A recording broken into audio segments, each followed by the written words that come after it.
America president Donald Trump की Venezuela में जो कुछ करा है उन्होंने, उस पर उसका जिक्र आपके सामने कर देता हूं। वेनेजुएला में अमेरिकी ऑपरेशन के बाद ट्रंप की जुबान और तेज हो गई है। पूरी दुनिया ने देखा कैसे वेनेजुएला के राष्ट्रपति निकोलस मादुरो और उनकी पत्नी को कैद किया गया, उन्हें न्यूयॉर्क की फेडरल कोर्ट में पेश किया गया। एक देश के राष्ट्रपति को कैद करने पर एक तरफ ट्रंप की आलोचना हुई, वहीं ट्रंप हैं कि अपने मुंह मियां मिट्ठू बने हुए हैं, खुद ही अपनी पीठ थपथपा रहे हैं, वो भी तब जब अमेरिका में उनके खिलाफ महाअभियोग लाने की आवाज भी उठने लगी है। लेकिन ट्रंप की मनमर्जी जैसे आसमान छू रही है। बारी बारी से आपको दिखा देते हैं डोनाल्ड ट्रंप की जुबान कुछ कैसी हो गई है, वो मैं आपको दिखाना चाहता हूं। ये देखिए, डोनाल्ड ट्रंप आजकल कह रहे हैं मेरी मर्जी, मैं चाहे ये करूं, मैं चाहे वो करूं, मेरी मर्जी। और इसी मेरी मर्जी वाले अंदाज में दबंग नीति को वो बढ़ाते हुए नजर आते हैं। ट्रंप की विदेश नीति कैसी है, उस पर एक नजर डालते हैं। ट्रंप की टेढ़ी नजर अब कोलंबिया पर है, कोलंबिया के बाद क्यूबा पर है, मैक्सिको पर है। बारी बारी से दुनिया के नक्शे पर आप देख सकते हैं कि कैसे ट्रंप हर जगह अपना दबंगई दिखाना चाहते हैं। और तो और ट्रंप ने नेटो के मेंबर ग्रीनलैंड को भी धमकाना शुरू कर दिया, ग्रीनलैंड जो अमेरिका के उत्तर में आता है। लेकिन सवाल ये है कि ये धमकियां आखिर क्यों हैं? क्या इसके पीछे सिर्फ ट्रंप का अमेरिका फर्स्ट है, या उनका अपना इंटरेस्ट यानी उनके परिवार का बिजनेस फर्स्ट है, या पर्दे के पीछे कुछ बड़ा खेल चल रहा है? बड़ा सवाल है, क्या ये सब चीन की वजह से हो रहा है? हमको नहीं भूलना चाहिए कि वेनेजुएला ऑपरेशन को ट्रंप ने अपनी बड़ी जीत बताया। मादुरो को गिरफ्तार कर अमेरिका ने लैटिन अमेरिका में अपना दबदबा दिखाया है, लेकिन ये रुकने का नाम नहीं ले रहा। ट्रंप अब कोलंबिया के राष्ट्रपति गुस्तावो पेद्रो को बीमार आदमी कह रहे हैं। ट्रंप ने कहा कि कोलंबिया में सैन्य operation sounds good to me, यानी मुझे अच्छा लग रहा है। इतना ही नहीं, वो क्यूबा को ढहने वाला बता रहे हैं। वहीं मैक्सिको पर ड्रग्स और इमिग्रेशन के नाम पर हमले की धमकी दे रहे हैं। और ग्रीनलैंड को लेकर वो तो सीधे सीधे कहते हैं हमें ग्रीनलैंड चाहिए। ये सब क्या है? क्या ये सिर्फ ताकत दिखाने की रणनीति है, या इसके पीछे कोई और बड़ा दुश्मन छिपा है? डोनाल्ड ट्रंप की नई वार्निंग्स के पीछे एक नाम बार बार सामने आ रहा है, वो नाम है चीन। अगर गौर से देखा जाए तो ट्रंप की धमकियों की सूची में आज वही देश सबसे ऊपर है जहां चीन ने निवेश के नाम पर अपने पांव फैलाए हैं। लैटिन अमेरिका को अमेरिका अपनी जागीर मानता रहा है, लेकिन पिछले 2 दशकों में चीन ने इसे अपनी बेल्ट एंड रोड की जंजीरों में जकड़ लिया है। अरबों डॉलर के निवेश, बंदरगाह, माइनिंग के साथ साथ कच्चे तेल को लेकर भी चीन ने इन देशों के लिए अपना खजाना खोल रखा है। वेनेजुएला में चीन ने तेल के लिए भारी दांव लगाया, क्यूबा में मिलिट्री बेस बना लिए, कोलंबिया और मैक्सिको में अपना बिजनेस एम्पायर खड़ा कर लिया है। अगर हम गहराई से देखें तो ट्रंप की ये धमकियां उन्हीं देशों के खिलाफ हैं जहां चीन अपने पांव मजबूती से जमा रहा है। चीन दक्षिण अमेरिका का सबसे बड़ा ट्रेडिंग पार्टनर है। अरबों डॉलर के निवेश, इंफ्रास्ट्रक्चर प्रोजेक्ट्स, एनर्जी डील्स चीन की तरफ से ये सब बरसों से वहां चल रहे हैं। तेल और मिनरल्स के बदले में ही चीन ने वेनेजुएला में मादुरो रिजीम को अपना सपोर्ट किया था। लेकिन वेनेजुएला में अमेरिकी ऑपरेशन के बाद पिक्चर बदल रही है। अब आइए आपको मैप के जरिए ट्रंप के वार्निंग के क्लोज व्यू बता देता हूं। सबसे पहले बात कोलंबिया की करते हैं। कोलंबिया अमेरिका के लिए तेल का मेन सप्लायर रहा है, लेकिन अभी चीन कोलंबिया का दूसरा सबसे बड़ा ट्रेड पार्टनर बन गया है। वहीं यह भी सच है कि कोलंबिया दुनिया का सबसे बड़ा कोकेन यानी ड्रग्स का सप्लायर है। लेकिन क्या ड्रग्स का यह नेटवर्क अमेरिकी डिमांड के बिना खड़ा रह सकता है? 2022 में कोलंबिया में वामपंथी राष्ट्रपति गुस्तावो पेड्रो आए। गुस्तावो पेड्रो ने कहा कि अमेरिका की ड्रग नीति फेल है। बस यहीं से ट्रंप उनसे नाराज हो गए। अब बात मैक्सिको की। मैक्सिको को लेकर तो ट्रंप का सपना बॉर्डर वॉल था, वो दीवार पूरी नहीं बन पाई, लेकिन ट्रंप का गुस्सा पूरा बचा है। ट्रंप का आरोप है कि मैक्सिको से फेंटनिल ड्रग्स आ रही हैं। फेंटनिल की तस्करी अमेरिका में ओवरडोज मौतों की बड़ी वजह बनी हुई है। वहीं मैक्सिको में चीन का ट्रेड और इन्वेस्टमेंट भी बड़ा है। अब बात क्यूबा की। क्यूबा के साथ चीन का पुराना गठजोड़ है, कम्युनिस्ट कनेक्शन रहा है। सिर्फ इतना ही नहीं, क्यूबा में चीन का निवेश और मिलिट्री इंटेलिजेंस भी बहुत बड़ा है। क्यूबा को ट्रंप ने फिर से आतंकवाद प्रायोजक देश की सूची में डाल दिया है।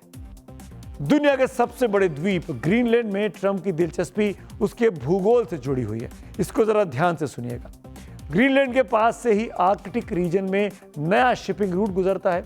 ग्रीनलैंड अमेरिका के लिए रूस, चीन और नॉर्थ कोरिया की गतिविधियों पर नजर रखने के लिए अहम जगह है। ग्रीनलैंड में सोना, निकल के साथ साथ रेयर अर्थ मेटल का बहुत बड़ा भंडार है और वो आर्कटिक रीजन में रेयर अर्थ मिनरल्स का खजाना है। चीन ग्रीनलैंड के माइनिंग और इंफ्रास्ट्रक्चर सेक्टर में भारी निवेश लगातार करता रहा है। अब सवाल है कि क्या इसी वजह से डोनाल्ड ट्रंप बोल रहे हैं कि अमेरिका को ग्रीनलैंड चाहिए? हालांकि इसमें वो एक वाक्य और जोड़ रहे हैं कि अमेरिका को ग्रीनलैंड सुरक्षा के लिए चाहिए। लेकिन सवाल सीधा है, क्या सुरक्षा का हवाला देकर किसी संप्रभु राष्ट्र पर ऐसा दावा कोई कैसे कर सकता है? बड़ा सवाल है कि क्या ग्रीनलैंड में ट्रंप संसाधनों की लूट चाहते हैं या डिफेंस का हवाला देकर ये उनके दबदबे की भूख है। एक तरफ अमेरिका से बाहर ये राष्ट्राध्यक्ष ट्रंप को खुला जवाब दे रहे हैं, तो वहीं अमेरिका में भी प्रेसिडेंट ट्रंप महाअभियोग के चक्रव्यूह में घिरते नजर आ रहे हैं। अमेरिका की डेमोक्रेट पार्टी ने ट्रंप को टारगेट पर ले लिया है। वेनेजुएला पर मिलिट्री एक्शन को डेमोक्रेट्स असंवैधानिक करार दे रहे हैं। दावा कर रहे हैं कि यह एक्शन कानून कांग्रेस की मंजूरी के बिना कैसे लिया गया। यह सीधा साधा वॉर पावर्स एक्ट का उल्लंघन है। अमेरिकी कांग्रेस में डेमोक्रेट सांसद कहते हैं कि ट्रंप ने राष्ट्रपति पद की सीमाएं लांघ दी हैं। वेनेजुएला में जो हुआ वो कोई पुलिस ऑपरेशन नहीं था, ये युद्ध जैसी सैन्य कार्रवाई है और युद्ध का फैसला अमेरिका में राष्ट्रपति अकेले नहीं कर सकता, वहां की कांग्रेस करती है। और यही वजह है कि डेमोक्रेट नेताओं ने इसे साफ शब्दों में कहा कि this is an impeccable offence, यानी ये एक महाअभियोग के लायक अपराध है। सीनेटर स्कॉट विनर ने इसे अवैध आक्रमण कहकर महाअभियोग लाने की अपील भी अपनी पार्टी से की है। हालांकि हकीकत यह भी है कि अमेरिकी कांग्रेस में रिपब्लिकन का बहुमत है। ऐसे में ट्रंप के खिलाफ महाअभियोग पास होना मुश्किल ही लगता है। लेकिन राजनीति में हर लड़ाई वोट से नहीं लड़ी जाती, कुछ लड़ाइयाँ नैरेटिव से लड़ी जाती हैं और अमेरिका में डेमोक्रेट्स इसी नैरेटिव को सेट कर रहे हैं कि ट्रंप अमेरिका का फैसला एक तरफा ले रहे हैं, तानाशाही की ओर ले जा रहे हैं। डेमोक्रेट्स इसे राजनीतिक हथियार के रूप में इस्तेमाल कर रहे हैं। हालात तेजी से बदल भी रहे हैं और अगर ये विवाद बढ़ा तो अमेरिका में 2026 का पॉलिटिकल लैंडस्केप पूरी तरीके से बदल भी सकता है। डिपेंड करता है कि अमेरिका की जनता और खासकर रिपब्लिकन के सपोर्टर्स कितना स्विच करते हैं, कितना शिफ्ट करते हैं डेमोक्रेट्स की तरफ। ग्रीनलैंड को लेकर ट्रंप का रुख जो था सुरक्षा प्लस संसाधन प्लस चीन को रोकने की रणनीति से जुड़ा है, क्योंकि ये आर्कटिक शिपिंग रूट के बहुत करीब से है। अमेरिका के लिए रूस और चीन पर नजर रखने का परफेक्ट पॉइंट भी है। हालांकि यहाँ पहले से अमेरिकी मिलिट्री बेस मौजूद है, लेकिन असली खेल रेयर अर्थ मेटल्स को लेकर लगता है, क्योंकि आज की तारीख में रेयर अर्थ मेटल्स पर चीन का दबदबा है। रेयर अर्थ मेटल्स मतलब वो खनिज पदार्थ जो मोबाइल फ़ोन में, इलेक्ट्रॉनिक बैटरीज बनाने में, कार बनाने में आजकल इस्तेमाल किए जा रहे हैं, जिसकी बहुत तेज़ी से मांग बढ़ी है। चीन ग्रीनलैंड में माइनिंग और इंफ्रास्ट्रक्चर में तेज़ी से निवेश कर रहा है। ऐसे में अमेरिका को इस बात का डर है कि अगर चीन यहाँ मजबूत हुआ तो भविष्य की टेक्नोलॉजी उसके हाथ से निकल जाएगी, क्योंकि रेयर अर्थ मेटल आज की तारीख में नैनो चिप से लेकर आधुनिक हथियारों के लिए बहुत ज़रूरी है। यही वजह है कि ट्रंप ग्रीनलैंड को रणनीतिक मोर्चे की तरह देख रहे हैं। तो आप समझ रहे हैं कि इस तरीके से ट्रंप जो है वो अब चारों तरफ से घिरते जा रहे हैं। दुनिया में विरोध हो रहा है, देश के अंदर विरोध हो रहा है। क्या होगा अमेरिका की राजनीति का, उस पर लगातार चक्रव्यूह की नजरें बनी रहेंगी। आगे बढ़ते हैं आज की अगली खबर की ओर। ये बात उत्तराखंड के अंकिता भंडारी केस की है। अंकिता भंडारी हत्याकांड को लेकर इन दिनों उत्तराखंड में बवाल मचा हुआ है। जनता सीबीआई जांच की मांग और वीआईपी का नाम उजागर करने की मांग कर रही है। रोज प्रदर्शन हो रहे हैं। विरोध बढ़ता हुआ देखकर अब कमान सूबे के मुख्यमंत्री पुष्कर सिंह धामी ने खुद संभाल ली है।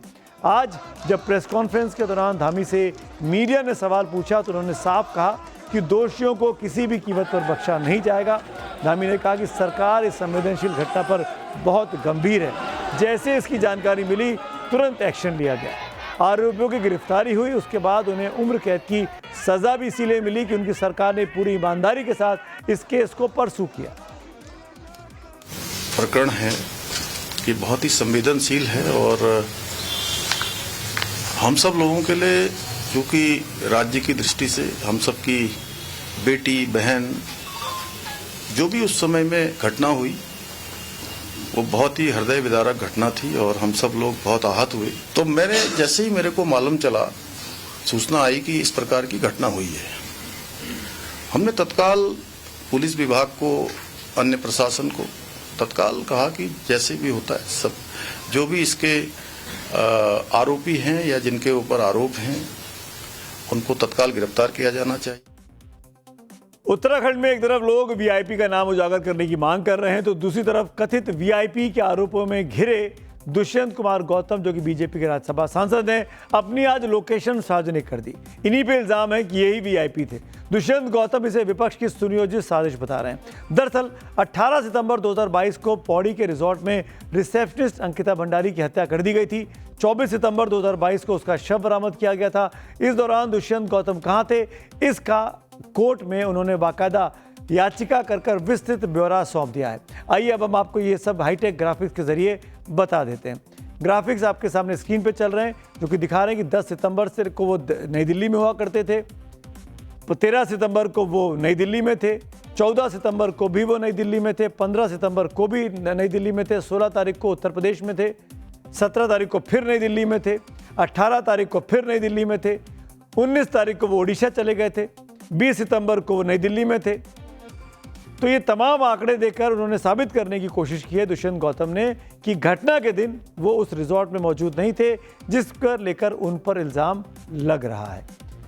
तो अब आप समझ सकते हैं कि अंकिता भंडारी का केस राजनीति के चलते, अगले साल होने वाले विधानसभा चुनाव के चलते उत्तराखंड में गरमाया हुआ है और आगे भी गरमाता रहेगा। कल कोर्ट में इस मामले में सुनवाई होनी है, जो दुष्यंत गौतम ने अपनी पिटीशन लगाई है।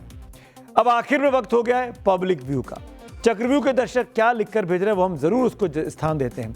गर्वित कुमार हैं, वो पोस्ट करते हैं कि ट्रंप को दादागिरी छोड़कर यूएस पर ध्यान देना चाहिए। एक और कमेंट आया है कनक रौतेला का, उत्तराखंड की बेटी को हर हाल में इंसाफ मिले, ये इंश्योर होना चाहिए। कनक रौतेला लिखते हैं। तो आप भी अगर कोई आपकी राय है हमारी स्टोरीज को लेकर तो हैशटैग चक्रव्यूह के साथ जरूर हमको लिख के भेजें। हम इस शो में आपको आपके कमेंट्स को जरूर जगह देने की कोशिश करेंगे।